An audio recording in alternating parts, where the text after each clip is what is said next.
I'll get started. Let me begin with a word of prayer.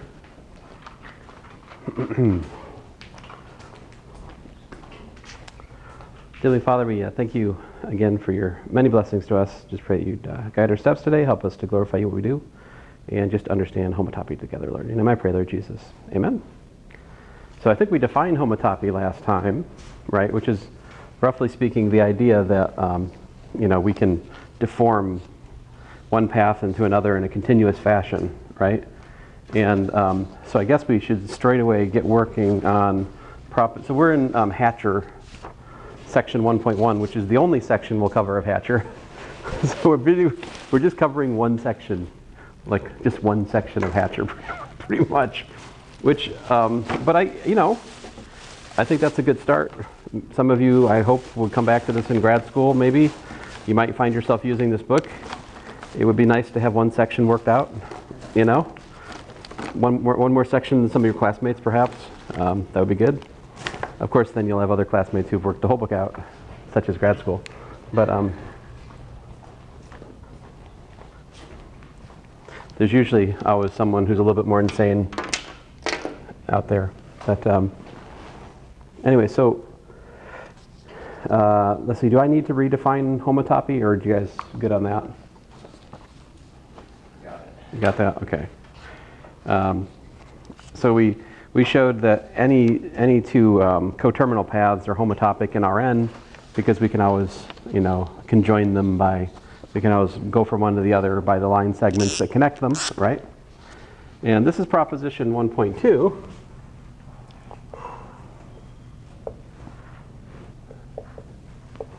It says that the relation of homotopy of paths in any space is an equivalence relation.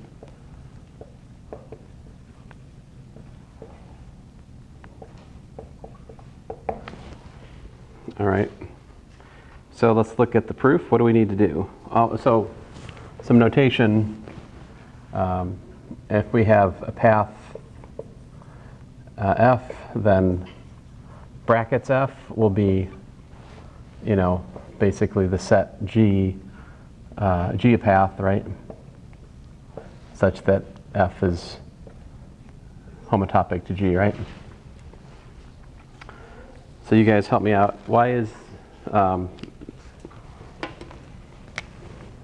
this an equivalence relation? So we need what? We need reflexivity. He says reflexivity is evident. F is homotopic to F by the constant homotopy. I guess we need to, probably would be healthy for us to write down that.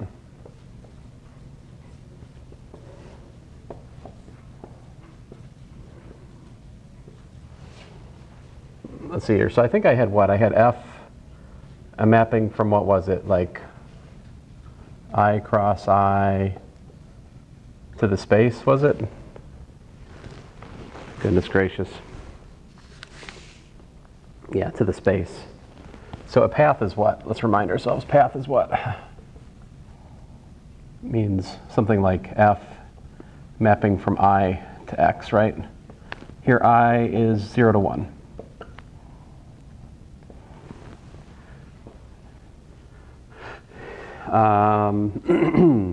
So what's the formula here? F of S comma T equals to what?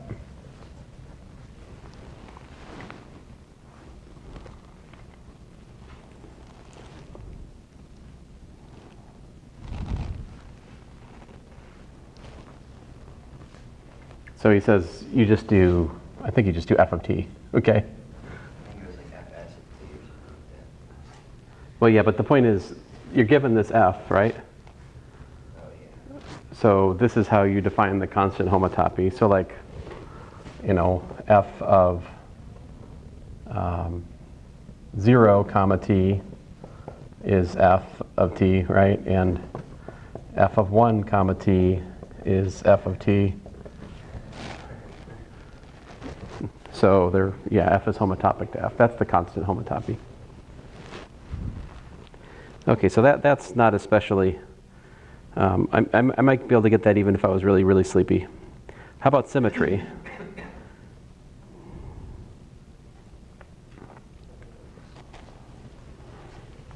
Suppose f naught is homotopic to f1, right? Then what does that mean? I'll use an h this time for the homotopy. So you've got h of s comma t, right? Continuous on I cross I, right? And what's the deal with this one? We have h of 0 comma t equals to f0 of t, right? And h of 1 comma t is f1 of t. That's the homotopy, right? We could picture it if we wanted, right? So you're going from the initial point to the final point. This is f0.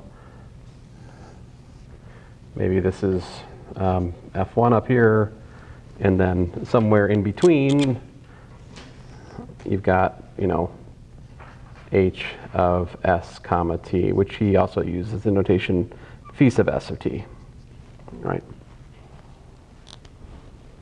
So we can deform from f naught up to f through the homotopy continuously. That's the idea. So, okay, great. So you guys tell me, g of what? G of st equals to what? Gives me a homotopy in the other way. I've got you. Yeah? H of 1 minus s. 1 minus s comma t. Yeah, I think in our notation, which may not be literally what's in the in the notes that I'm reading off of at the moment, but yeah, I think that does it, right? So because this gives us g of 0 t is f1, and g of 1 t is f0, right? Therefore, f1 is homotopic to f0. So we get symmetry.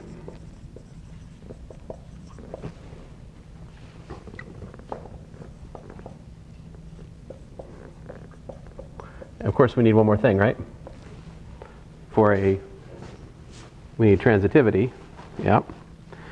So this one requires a little bit more sneakiness, you know. Let's see here. So I'll try to follow the notes here. So let's suppose f0 is homotopic to f1, and f1 is homotopic to what?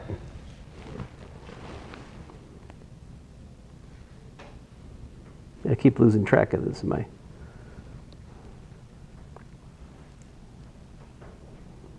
Come on.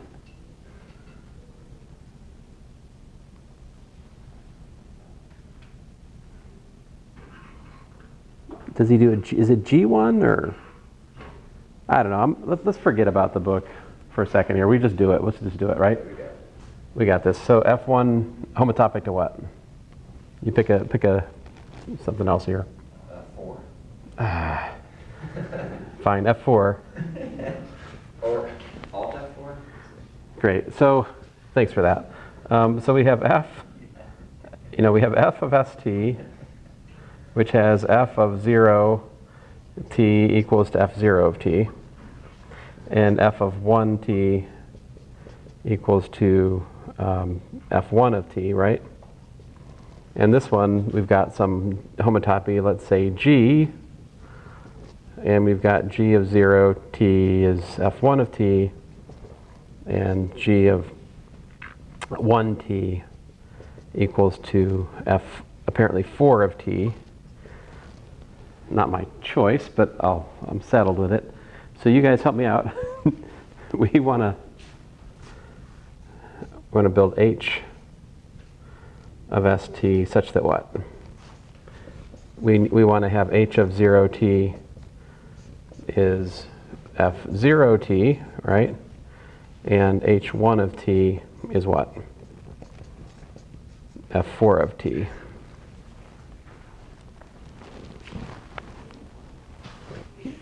So how should we make that happen?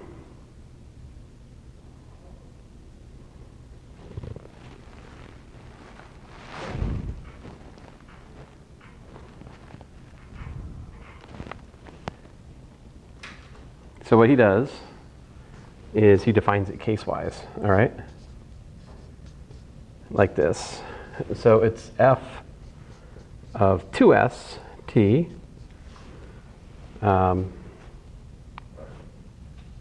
2st for 0 to 1/2 cross I, and then I think it's g of 1 minus 2s. No, wait a minute. 2s minus 1. 1 minus 2s. Oh, goodness, I can't. Maybe 2s minus 1? Yeah, 2s minus 1. Well, we'll figure it out if I did. If I write it down wrong, we'll figure it out soon enough, right? For 1/2 to 1 Cartesian product with I. Will that work? I think it's 1 minus 2s. 1 minus 2s. Unless it's not. Unless it's not. So let's try your very courageous suggestion. I didn't think about it very long. But I think you're right, because if I plug in 1/2, I get 1 minus 1, which is 0. So you know, for s equal to 1/2, right? For s equal to 1/2, I have g of 0t here. Wait, but if we no, I think you're right though, because if we plug in 1, we get negative 1. Oh, rats. My bad. All right, let's try that then. So we plug in 1/2, and we get 2 minus 1, which is 1. Oh, I don't want that either. Is it 1/2? No. Plus 2s? 1/2 plus 2s. Let's try that. But then when we get like 1.5.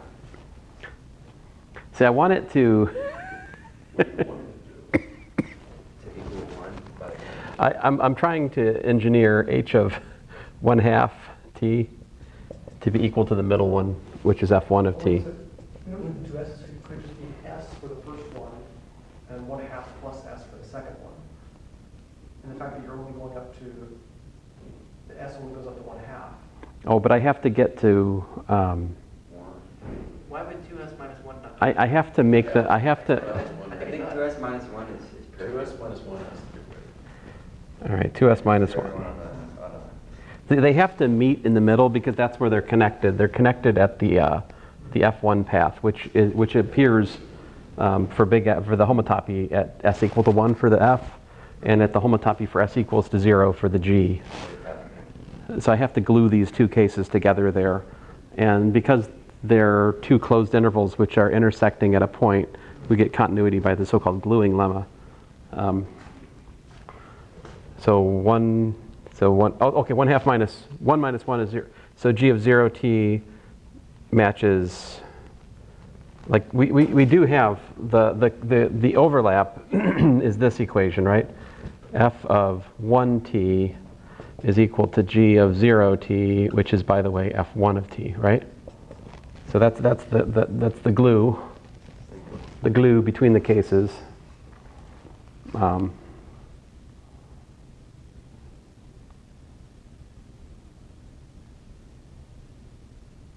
Let's see here, and then when we get to 1, when we get to s equal to 1, we get 2 minus 1, which is 1. Yeah, I think that's it. So this is a continuous map, and it's a continuous map on I cross I, which gives us the homotopy between f0 and f4. All right, so hooray, homotopy of paths is an equivalence relation, right?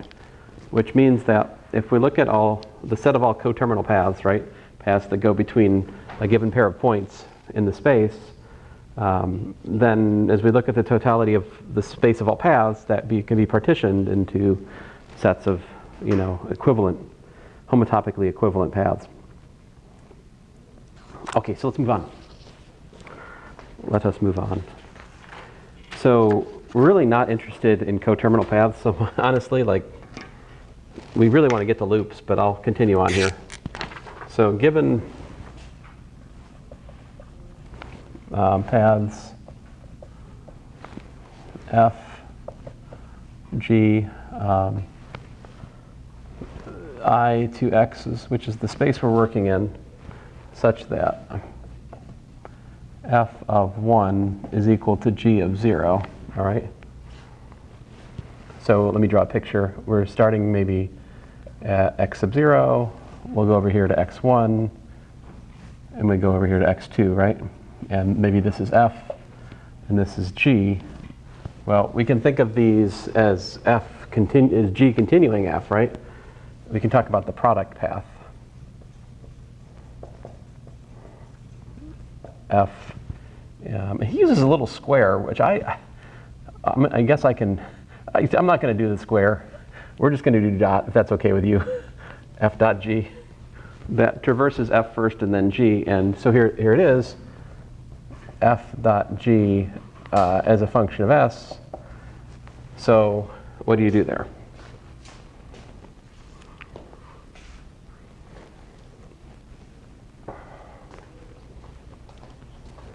What's the formula?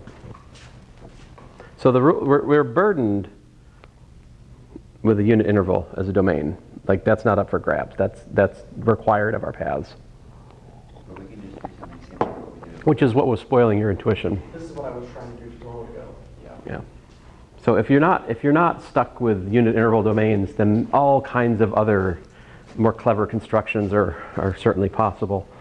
But if we got unit interval domains, then we're kind of stuck with, So the silly thing you do is you just go double speed on the first path. So like you start with f of 2s, and that's for 0 less than or equal to s less than or equal to half, and then g of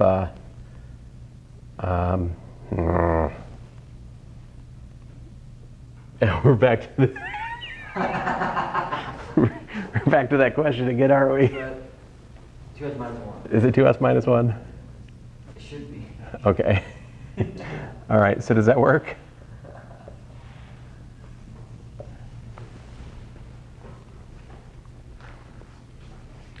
This could be your future in the middle of the qualifying examination that you take on topology. Trying to remember these things for the first time. For the second time. Let's see here. So yeah, that's the product path. So we do one and then the other, just like that.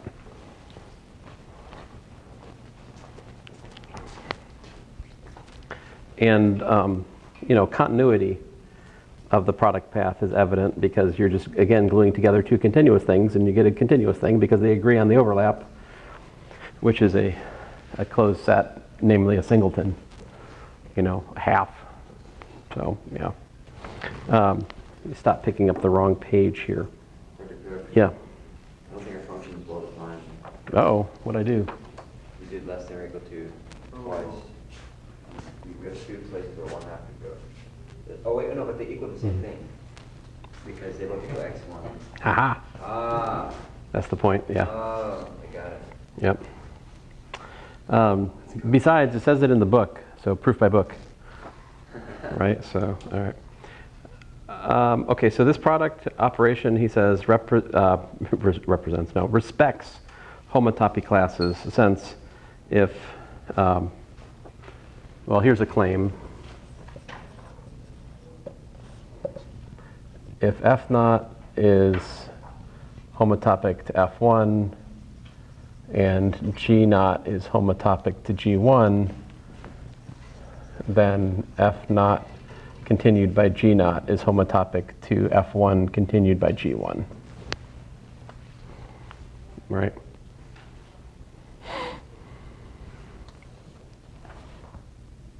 Do we need to prove that claim?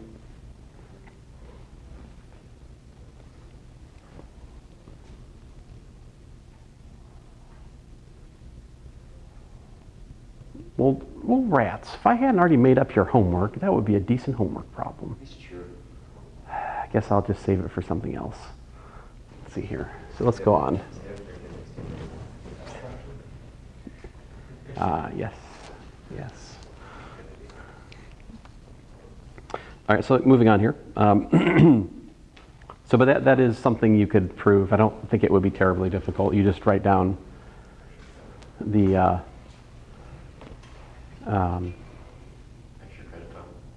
extra credit problem. Do that instead of mission 1 2 problem, or just another homework problem. Do that. All right. Well, I'm going to go on here. I'm moving on. So, like I was saying, we're not actually so much interested in paths as we are interested in loops. So, definition,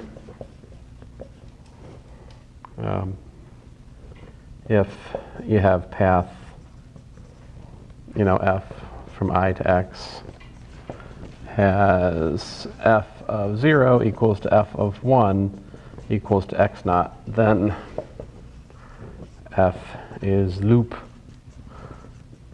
with base point x naught.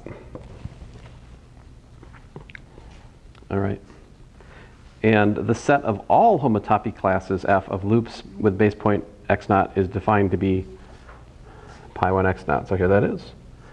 And this is the fundamental group. Pi 1 of x based at x naught is equal to the set of equivalence classes of f such that f is loop with base point x naught. As I said, this is called the fundamental group of x with base point x naught. Yeah, we should do that next. So,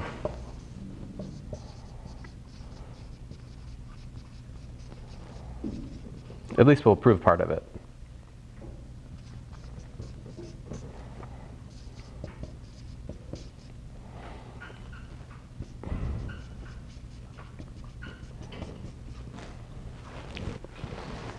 So, let's see here. So we already know. Okay, so the question is, what's the product of the group? So, because a group is a set. So this is the set of equivalence classes of set of homotopy classes of loops based at x naught, right? What's the path? What's the path? What's the product in this group? If I have f times g, how do I multiply these?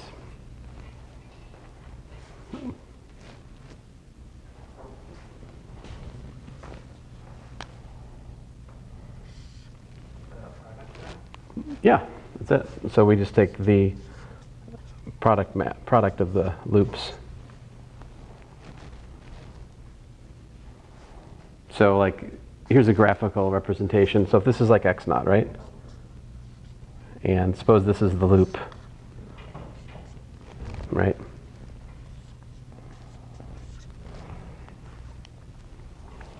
What do you think the inverse to that loop should be?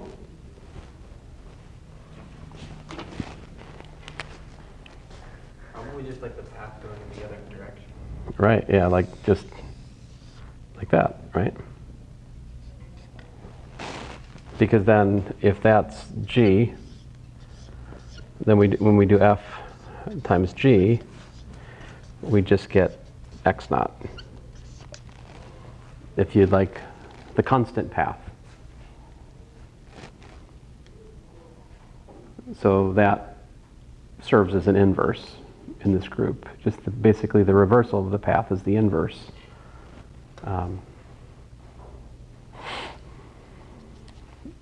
So, the details are fussy, but that's basically the main point. I guess I'll try to go through some of the details here, but he says as a preliminary step, we need to define the reparameterization of a path f to be the composition F phi. What's a reparameterization? I mean, we've been doing reparameterizations up here. These are reparameterizations, you know, right there. But you have phi is a mapping from, I guess not quite, but anyway. To me, it's a reparameterization. Maybe it's not, to be fussy technically, what he has here. So phi, a mapping from I to I, continuous, with phi of 0 equals to 0, phi of 1 equal to 1. So a reparameterization is F phi. He says reparameterizing a path preserves its homotopy class. So claim F phi is homotopic to F. Via the homotopy F phi t.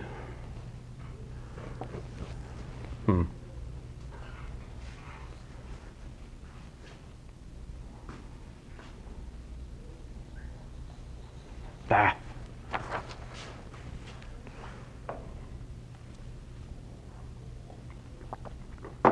I'm sorry, to understand his proofs, we should have stated the definition of homotopy in his language rather than the one I'm more comfortable with, you know. Let's see here. Let me just remind myself. So like number 2 on page 25, the homotopy F of st is F sub t of s. All right. So he says he claims that this reparameterization business claims the homotopy is, what did he say?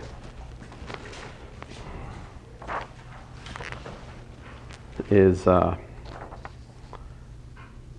F phi t.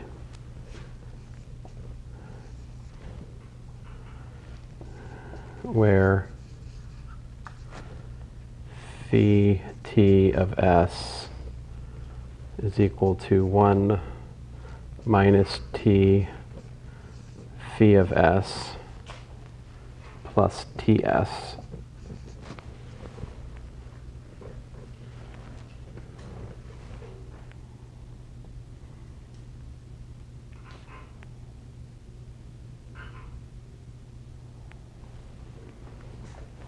I'm just going to write it out. Maybe once I write it out, we'll understand it. So phi 0 equals to phi, and phi 1, phi 1, what?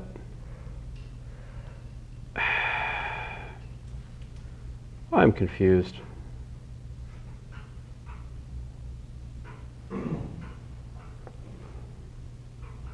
All right, I tell you what, guys,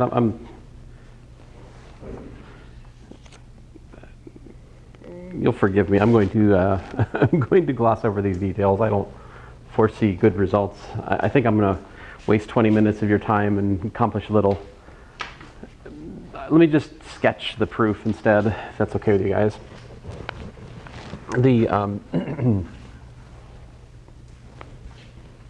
The point here, like I was saying, what serves as the identity here is essentially the constant path, right? The homotopy class is the constant path. So the constant path just, stay put.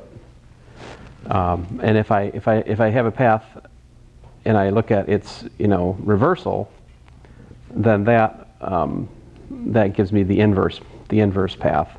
Because when I join the path and its reversal, I just get the constant path. So the constant path serves as the identity. The reversal essentially gives you the inverse. And it's not obvious. In fact, this is the thing that would actually take us like 20, 30 minutes of class to do properly. But it is true that if you do this, it makes sense.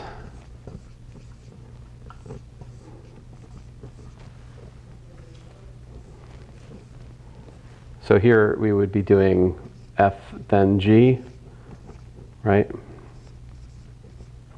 Which of course would be F, G, then H.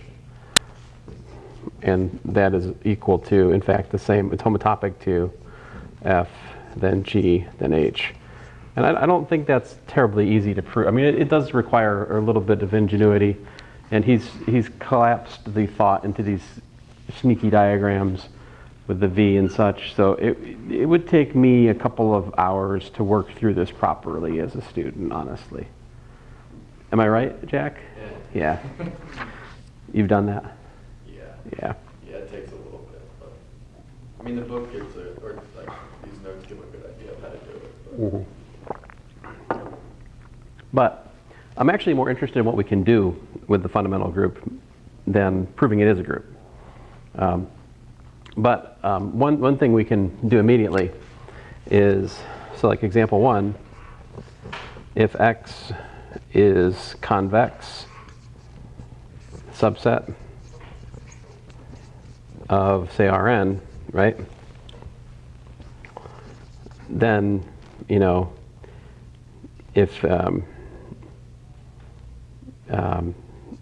F is loop at X naught, then we have that loop is homotopic to the constant path at X naught, right? Which I'll just denote by like that. Because we proved that, remember this last time we proved that in a convex set, any two paths were homotopic? That happened. And as such, a loop is homotopic to the constant path. So the fundamental group in the case of a convex set is kind of boring, right? What's the fundamental group? Pi 1 of X at X naught equal to a single solitary equivalence class, the constant class. So in other words, it is the trivial group. It's the identity group, right? The group containing just one element. So we have that.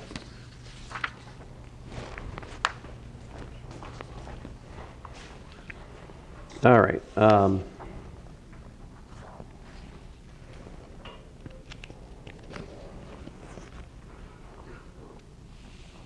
Let's see here.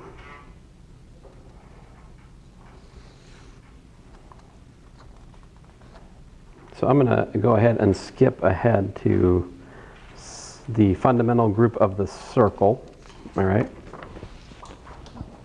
See if we can understand this one.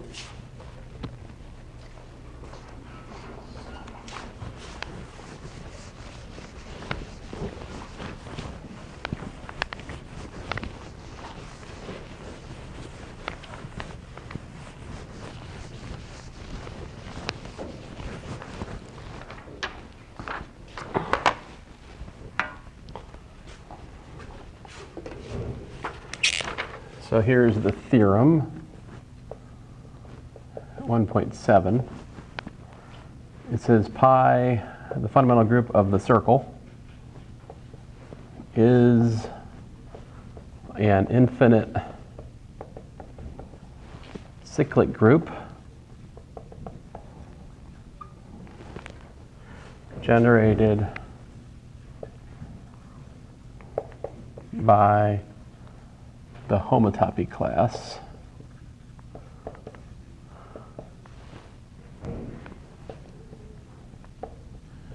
of the loop omega of S equal to cosine of 2 pi S sine of 2 pi S based at, well, you guys tell me where it's based.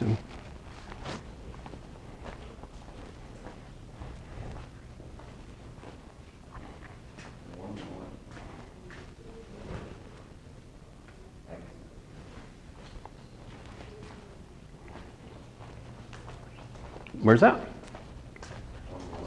When I put a 0 in, what do I get?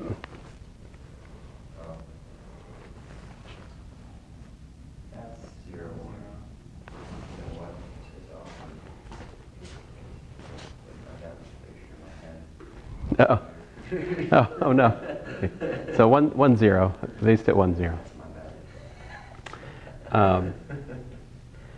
Now he says, note that, all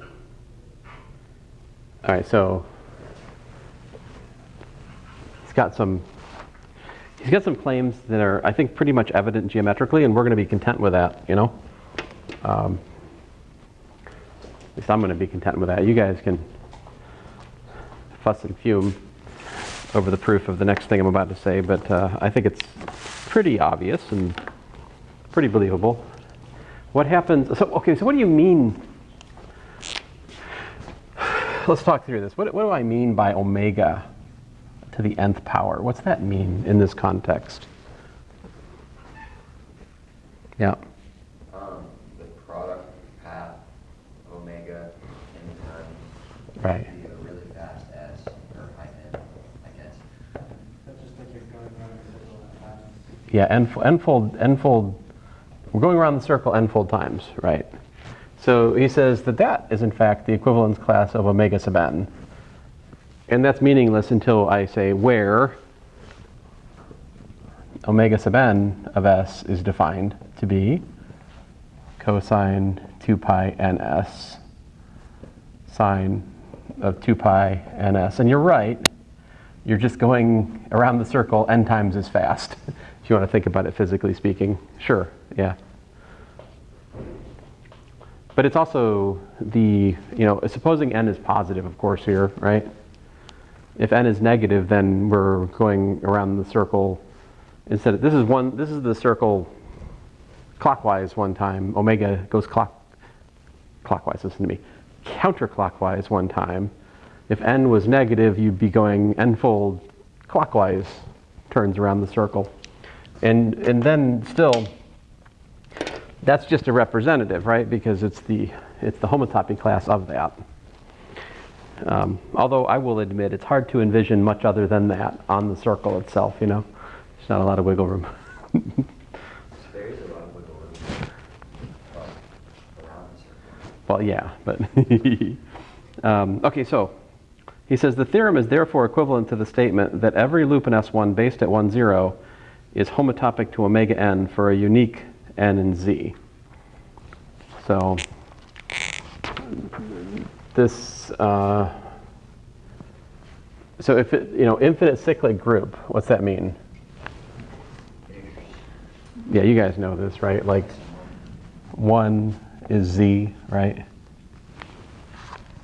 Additively speaking, but here we're thinking like omega, this is omega to the n such that n is in Z, right? So it's a multiplicative group with the join of the paths being the product. All right.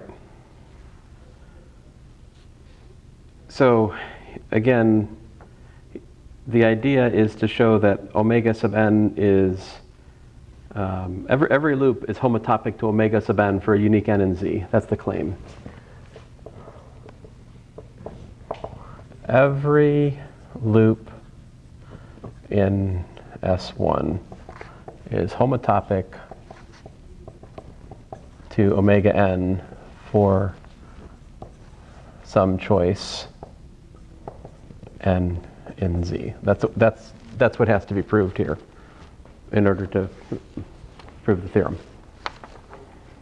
All right. He says, to prove this idea, we'll compare paths in S1 with paths in R via the map P. So he's introduced this map P is a mapping from R to S1. This is called a covering map. All right. And the formula for it is P of S is equal to cosine of 2 pi s sine of 2 pi s. he says you can visualize the map by geometrically embedding R in R3 as the helix. And so like, if you think of, I'll draw the picture and try to explain the color coding a bit. So if we think of this R as the helix, you know, and so forth in R3, then, well, let me not.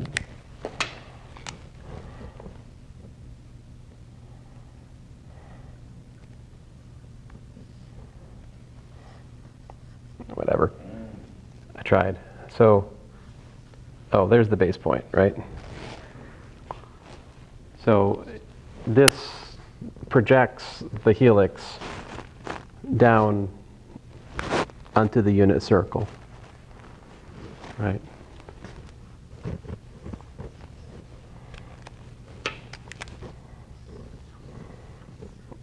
I tried. All right, so it's all down and they all get squashed onto the unit circle. And the thing is, if I take a little arc down here, like this, right? And if I look at the inverse image under P of that arc, I get like a little bit here, and a little bit there, and a little bit there, and a little bit there, and a little bit there, right? I get these disjoint open sets over the arc, all right? Up to the limits of my artistry. So this is the characteristic of what's called a covering map. A covering map is something, a covering map for X is a mapping from some other space to X, such that the inverse image of any open set in X, well, not any open set, but there are open sets in X whose inverse image is a disjoint union of open sets in the covering space. In this case, the covering space is the real line, which we're visualizing as a helix in R3, right? I mean, you could visualize the real line just as, you know, you could draw the circle like this, and you could draw the real line like this, you know, and you could say, okay, here's my open set, right? And there's a little bit here, and there's a little bit here, but it's just not as much fun, you know? But it probably would be more analytically helpful if you were trying to prove something specifically. But anyway. All right, so he says P is then the restriction to the helix of the projection of R3 onto XY. Fine, great. So let's get to it. The loop omega n is the composition. All right, well, I just need to, sorry, I missed something else. I'm supposed to also introduce, an omega n tilde. The loop omega n is the composition of P and omega tilde n. Let me introduce omega n tilde to you guys. So here's omega n tilde. Omega n tilde, by definition here, is the mapping from I to R. And omega n tilde of S is just equal to ns, right? So notice that like omega n tilde of I is equal to what? 0 to where? Yeah, 0 to n, right? So omega n tilde is, it's not a loop, actually, right? Omega n tilde is not a loop. However, if we look at P omega n, P acting on omega n tilde, what do we get? We get exactly omega n, right? Do you see that? Well, that's not quite true, is it?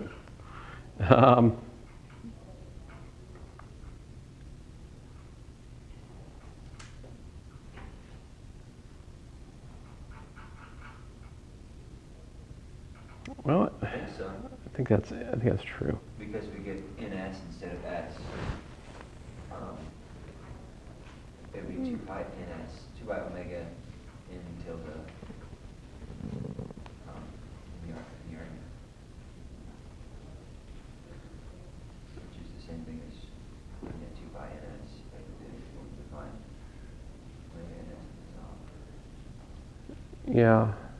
We get I guess I.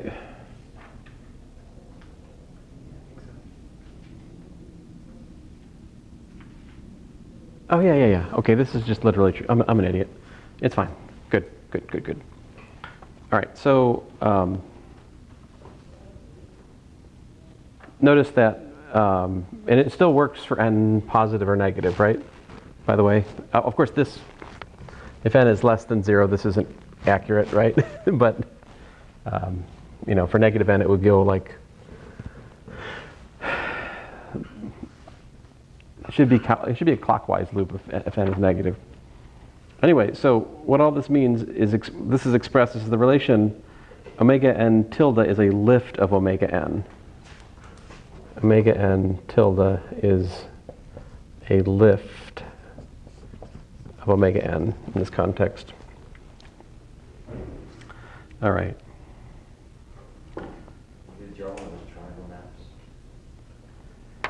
So he claims there are two things that are true. What's that? You're doing a triangle diagram. If this were in Lee's book, would he have done a triangle diagram here? A triangle diagram. Like the composition diagram where it's like. Oh yeah. Oh yes. That's right. Yeah, those are. Yep. So for each, there's two things that we can claim about the lift. He says. So generally speaking, you have a mapping P that goes from your covering space to your space, all right? And there are two things that you can prove about such a covering map. And again, I'm not going to write it down, but like I was saying, it has to be evenly. For each point in X, there's an open neighborhood U of X such that the inverse image of U is a disjoint union of open sets, each of which is mapped homeomorphically onto U by P. Like I was illustrating that here. So this is like the U down here. And this is the inverse image of U in the real line, which we're taking to be the X tilde here. So for each path,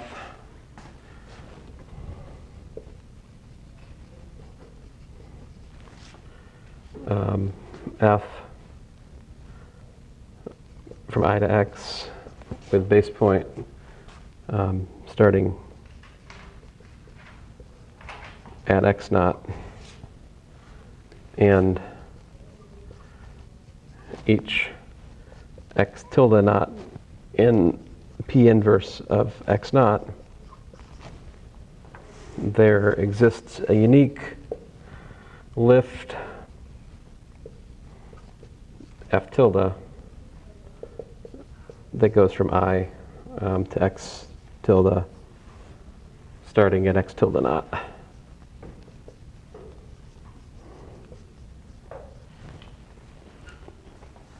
And then he says for each homotopy of paths starting at X naught and for each X tilde naught in the inverse image of X naught, there's a unique lifted homotopy of paths starting at X tilde naught. And then he then shows how you can use that to prove the theorem. Let's assume the A and B, and let's look at the proof of the theorem on the basis of those assumptions.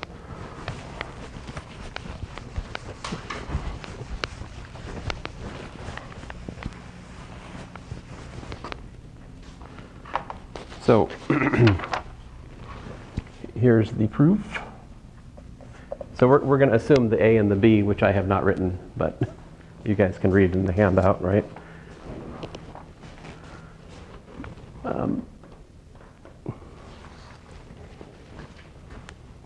So the proof of A and B is given on page 30 of Hatcher below that. But the A and the B, which I haven't written, sorry. Here we go. So let F from I to S1 be a loop. Come on. All right, at X naught equal to 1, 0. Representing an element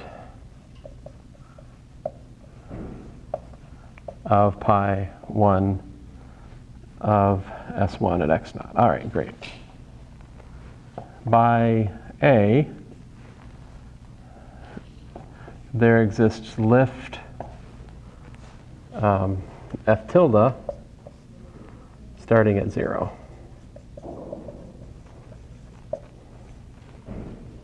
Right? Why is that? So the lift starts at x tilde naught, right? What's P inverse of 0 for the P map here?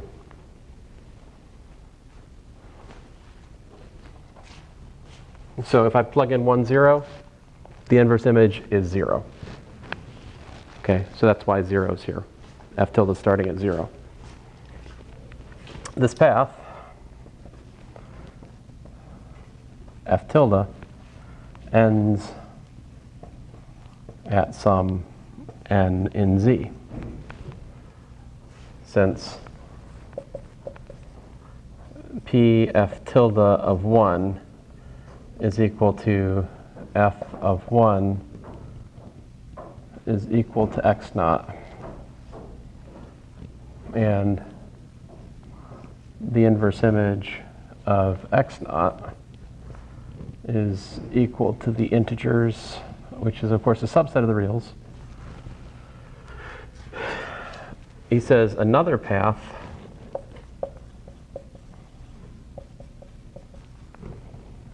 from 0 to n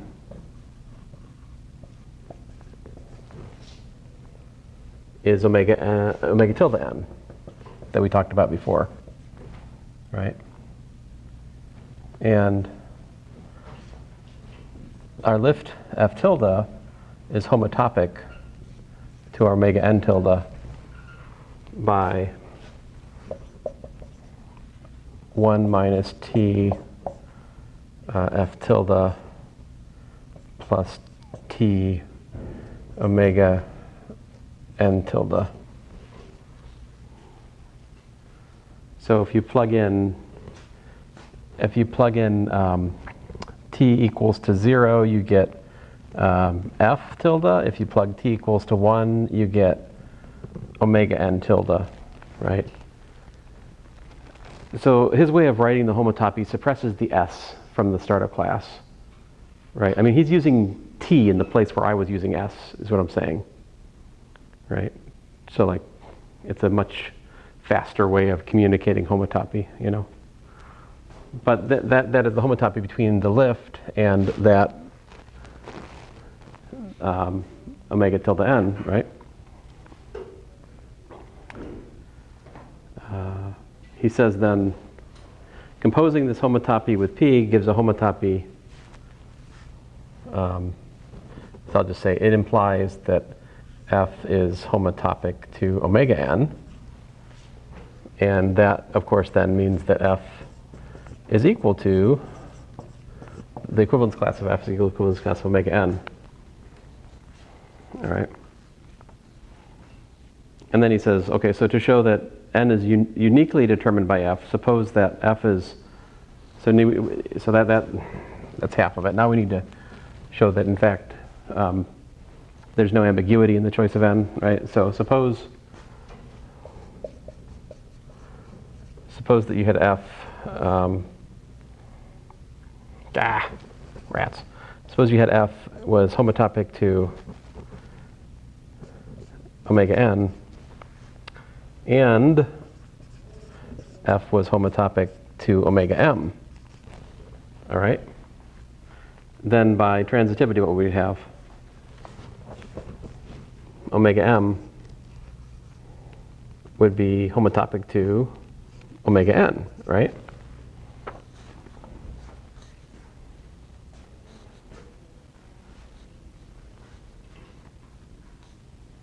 Now he says, let ft be a homotopy from omega n to omega n. So he's like, you know, okay, fine. So he wants to look at a homotopy that has f of 0, t equal to omega n of t, and f of 1t equal to omega m of t, right? suppose.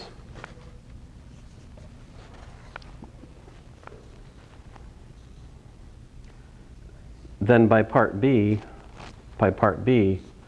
you can lift this homotopy to a homotopy of paths in the covering space.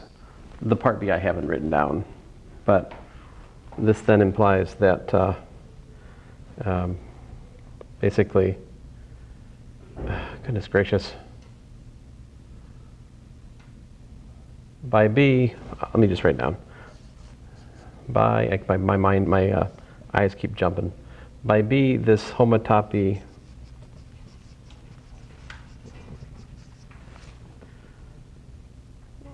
lifts to F tilde T. So here, of paths based at x naught, right? Well, starting at x naught tilde, but in our case that's 0. And he says the uniqueness part of A implies that f naught tilde is equal to omega tilde of m, and f1 tilde is equal to omega tilde of n. Since f tilde t is a homotopy of paths, the endpoint f tilde t of 1 is independent of t. For t equals to 0, the endpoint is m. For t equals to 1, it's n. So m equals n.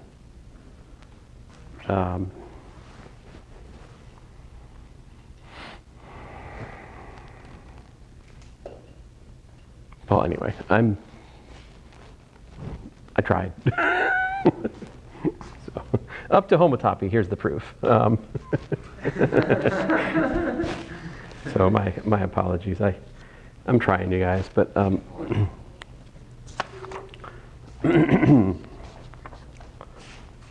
right.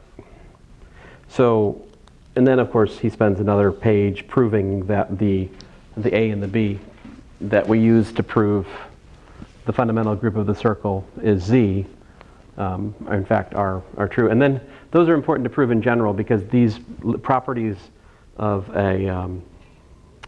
the covering map are used in other arguments later in Hatcher, right? Okay, so the real thing I was after today, though, is I wanted to get this result that the fundamental group of the circle is the integers. Oh man, I'm out of my drink. Because, oh man, I wanted more time. There's never enough time. So look at the applications of the fundamental of the group being a circle. So like theorem 1.8, what's it say?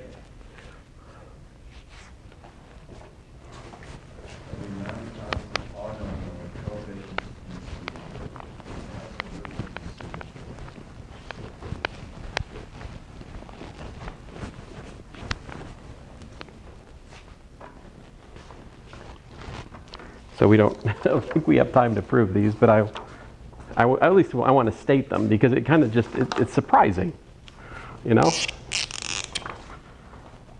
So the theorem 1.8 is the fundamental theorem of algebra, right? So knowing the fundamental group of the circle is the integers is like a corollary to it is the fundamental theorem of algebra, essentially. So theorem 1.8. Every non-constant polynomial with coefficients in C has root in C. That's the fundamental theorem of algebra. And so the proof of it, if you study it, basically he looks at this, this formula. He argues it's a homotopy, and then he proceeds to, prove that the I'm trying to think.